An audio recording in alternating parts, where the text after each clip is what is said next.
Iran में यौम पाकिस्तान के सिलसिले में पाकिस्तानी और कश्मीरी कम्युनिटी के ज़ेर एहतमाम पुरवकार तकरीब का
के साथ मनाती हैं। बुजुर्गों की कुर्बानियों के बायस आज हम एक खुद मुख्तार मुल्क में अपनी जिंदगी बसर कर रहे हैं।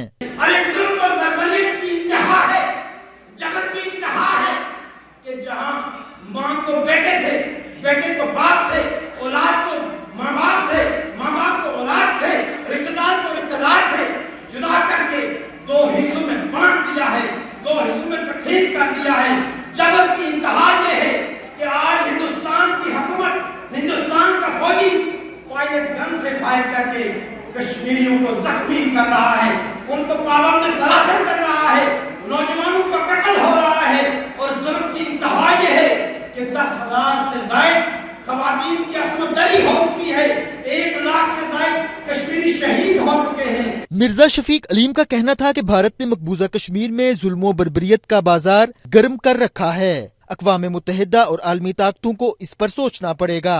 47 में जो मुल्क बना था, 1948 में जब आजादी कश्मीर की जंग मंजिल के करीब थी, तो कौन सी वजह थी कि उस चीज को सबोताज किया गया। मैं हुकूमत से ये भी नहीं पूछता कि आप ये इंक्वायरी करें कि 1953 में फिर एक जंग लगी, उसमें आपने मंजिल क्यों ना पाई।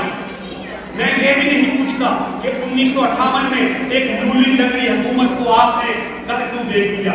मैं ये भी नहीं कहता कि ऑपरेशन जिब्राल्टर क्या था। मैं ये भी नहीं पूछता 1971 में सकते ढाका हुआ, तो उस सकते ढाका के जिम्मेदारान को क्या सजा मिली। मेरा कोई सवाल नहीं है। इस तकरीब में पाकिस्तान जिंदाबाद और पाक आर्मी जिंदाबाद के फलक शगाफ नारे भी लगाए गए।